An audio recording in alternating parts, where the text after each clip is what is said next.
Your own YouTube channel as for Hindi 1 to 1। Spot the error या फिर sentence improvement के आर्ट स्टेटमेंट से को फटाफट से करेंगे चेक और देखेंगे क्या इनमें कोई मिस्टेक है भी या नहीं, और अगर है तो फिर उनका करेक्ट वर्जन क्या होना चाहिए। शुरू करने से पहले सब्सक्राइब, लाइक और शेयर जरूर कर दीजिएगा। जैसा मैं हमेशा कहता हूँ, ये आपके लिए तो फ्री है लेकिन हमें काफी इंकरेज करता है, हम जैसे नए नए क्रिएटर्स को ये काफी इंकरेज करता है। करते हैं शुरुआत। यह किताब बहुत ज्यादा रोचक है। This book is too much interesting. देखिए, सबसे पहली चीज तो ये कि जब कभी भी आप टू का इस्तेमाल करते हैं एज एन एडवर्ब, तो आपको ये ध्यान रखना पड़ेगा कि ये हमेशा नेगेटिव सेंस में इस्तेमाल किया जाता है। फॉर एग्जाम्पल, अगर आपको कहना हो कि दिस बुक इज बोरिंग, और फिर आप कहते हैं कि दिस बुक, ये किताब हद से ज्यादा बोरिंग है, तो उस केस में आप टू बोरिंग का इस्तेमाल कर दीजिए क्योंकि ये एक नेगेटिव एडजेक्टिव है। लेकिन जब आप इंटरेस्टिंग कहते हैं तो वहां पर टू का इस्तेमाल सही नहीं लगता। तो आप यहां पर कह सकते हैं very interesting. This book is very interesting, और ये अब तो करेक्ट वर्जन हमने यहां पर लिखना शुरू कर दिया है, तो इसको यहां पर इनकरेक्ट को हटा देते हैं और फिर अगले स्टेटमेंट की तरफ चलते हैं। इन दोनों खिलाड़ियों में से कोई भी चयनित नहीं हुआ या फिर किसी का भी चुनाव नहीं हुआ, किसी का भी सिलेक्शन नहीं हुआ। Neither of the two players were selected. अब ये हम कई बार पहले भी कवर कर चुके हैं, एक बार फिर से बताना चाहूंगा। सब्जेक्ट वर्ब अग्रीमेंट का एरर है इसमें। जब कभी भी आप अपने सेंटेंस में each, either, neither, pronunciation wise आप इसे आइदर या फिर नाइदर भी बोलते होंगे, दोनों ही एक्सेप्टेबल और करेक्ट प्रोनाउंसिएशन कंसिडर किए जाते हैं। तो इनके साथ आप हमेशा singular subject, sorry singular verb का ही इस्तेमाल करेंगे क्योंकि इन्हें सिंगुलर कंसिडर किया जाता है, इन्हें सिंगुलर ट्रीट किया जाता है। So neither of the two players, बेशक यहाँ पर प्लेयर्स बाद में आ रहा है लेकिन आपका जो मेन सब्जेक्ट है वो है नीदर, तो यहां पर इसे वॉज करिए। So neither of the two players was selected. उसने मुझे बाहर जाने से रोका। He prevented me to go outside. अब देखिए, बहुत सारे वर्ब्स हैं, बहुत सारे नाउन्स और एडजेक्टिव्स भी हैं जो अपने साथ फिक्स्ड preposition ही लेते हैं। और प्रिवेंट, जिसका मतलब होता है किसी भी चीज से मना करना या रोकना, तो उस केस में आप हमेशा इसके साथ फ्रॉम का इस्तेमाल करते हैं। पहली चीज तो ये हो गई। दूसरी चीज, एक और चीज है जो इसका आपको ध्यान रखना पड़ेगा। प्रिवेंट के साथ आप हमेशा फ्रॉम के साथ साथ आईएनजी का इस्तेमाल करते हैं। वर्ब का जो आईएनजी फॉर्म होता है वो इस्तेमाल होना चाहिए यहां पर। ही प्रिवेंटेड मी फ्रॉम, सबसे पहला मिस्टेक तो ये हो गया। और फिर गो के बदले आप कहेंगे going outside. He prevented me from going outside. आप इसके बदले अगर मान लीजिए कहना ये चाहें कि क्योंकि ट्रांसलेशन की बात हो रही है, तो आप शायद ये कहना चाहें कि ही स्टॉप्ड मी, अरे ये तो टॉप्ड हो गया, ही स्टॉप्ड मी। तो इस केस में भी आप फ्रॉम का ही इस्तेमाल करते हैं। जो जो भी चीज करने से मना किया जाए, जो भी चीज करने से रोका जाए, उसके साथ आप हमेशा फ्रॉम का ही इस्तेमाल करते हैं। ही स्टॉप्ड मी फ्रॉम, और फिर इसके साथ भी आपको आईएनजी फॉर्म का ही इस्तेमाल करना पड़ेगा वर्ब के। He stopped me from going outside. चलिए, ये थे हमारे 3 स्टेटमेंट्स। चौथे पे चलते हैं। वे एक एक करके कमरे से निकल गए।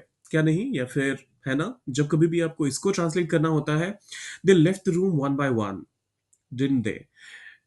वे निकल गए, दे लेफ्ट या फिर एग्जिटेड, वो भी ठीक है। द रूम, कमरे से, ठीक है। वन बाय वन, एक एक करके, डिडंट दे। इस सेंटेंस में कोई भी मिस्टेक नहीं है। इसमें मिस्टेक क्या क्या हो सकती थी, जो अक्सर आपको कभी भी क्वेश्चन टैग को देखकर देंगे वो लोग, वो सीधा सीधा क्या करेंगे, इजंट दे या फिर आंट दे, ये कर देंगे। लेकिन आपको ये ध्यान रखना है कि जब जैसे ही आपने सेंटेंस में देख लिया कि ये सिंपल पास्ट टेंस का सेंटेंस आ रहा था, तो इसके साथ आप प्रेजेंट का क्वेश्चन टैग नहीं लगा सकते, पहली चीज। दूसरी चीज कि यहां पर कोई हेल्पिंग वर्ब है ही नहीं। अगर हेल्पिंग वर्ब होता है तो उसको इस्तेमाल करते हैं, उसका नेगेटिव फॉर्म यूज करते हैं और फिर सब्जेक्ट को उसके बाद प्लेस करते हैं। तो क्वेश्चन टैग बनाने का दूसरा तरीका ये होता है। लेकिन यहां पर कोई हेल्पिंग वर्ब है ही नहीं, तो हम यहां पर आंट दे या फिर इजंट दे का इस्तेमाल तो बिल्कुल ही भी नहीं कर सकते। तो ये जो डिड दे था, ये बिल्कुल करेक्ट था और इसमें कोई भी करेक्शन की गुंजाइश नहीं है। वह चाय को कॉफी से अधिक पसंद करता है। ही प्रिफर्स टी देन कॉफी। किसी भी एक चीज को दूसरी चीज से ज्यादा पसंद करना, उस केस में आप हमेशा प्रिफर का इस्तेमाल कर सकते हैं। लेकिन प्रिफर जो है, अपने साथ हमेशा टू का इस्तेमाल, मतलब टू एज अ preposition का इस्तेमाल करता है। देन का इस्तेमाल इसके साथ नहीं होता है।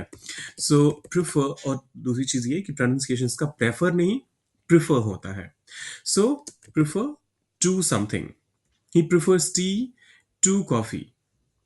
मान लीजिए आपको कहना हो कि उसे किताबें पढ़ना या फिर पढ़ना ज़्यादा अच्छा लगता है टीवी देखने से, तो आप कुछ यूँ कहेंगे, he prefers reading to watching TV. तो ये हमेशा ध्यान रखिएगा, प्रेफर के साथ हमेशा टू का इस्तेमाल होता है। यहीं अगर आप लाइक का इस्तेमाल कर देते तो फिर आपको वहां पर मोर देन का इस्तेमाल करना पड़ेगा।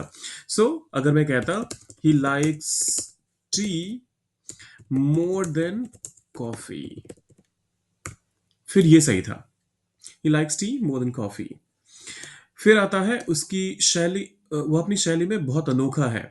He is very unique in his style. अरे ये भी बहुत कॉमनली आपको एग्जाम्स में पूछा जाता है, और बहुत कॉमनली लोग बोलते हुए या लिखते हुए ये मिस्टेक करते भी हैं।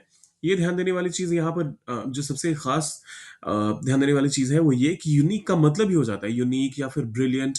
इस तरह के वर्ब जैसे, सॉरी, एडजेक्टिव्स जैसे ही आते हैं, तो ये हमेशा अपने आप में सुपरलेटिव फॉर्म में ही कंसिडर किए जाते हैं।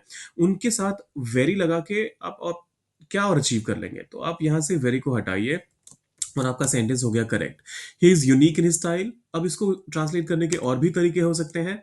आप ये भी कह सकते हैं, ही इज ट्रूली यूनिक।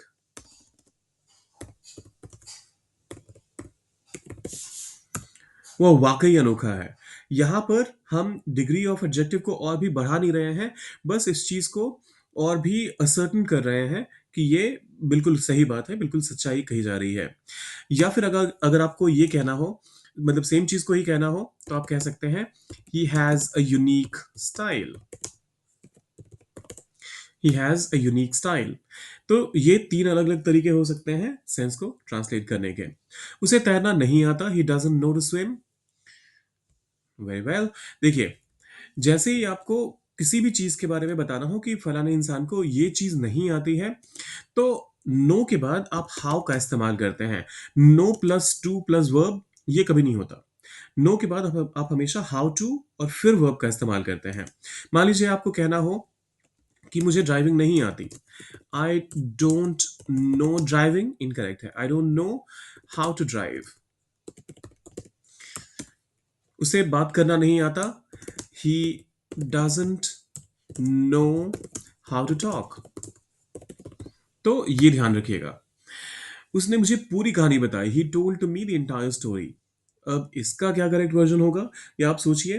पहली चीज मैं आपको एक हिंट दे दूं कि यहाँ पर जो एरर है, जो मिस्टेक है, वो प्रेपोजिशन को लेकर के है। प्रेपोजिशन यहाँ पर एक एक्स्ट्रा इस्तेमाल हो गया है, जो कि दूसरे, यहाँ पर अगर वर्ब को हम चेंज करके कोई और वर्ब इस्तेमाल करते तो शायद ये प्रपोजिशन ठीक हो जाता, सही इस्तेमाल कंसिडर किया जाता। लेकिन यहाँ पर इस वाले सेंटेंस में वो प्रपोजिशनल एरर को कीजिए फिक्स, और फिर डालिए उसे कमेंट बॉक्स में। जाने से पहले सब्सक्राइब, लाइक और शेयर करके जाइएगा।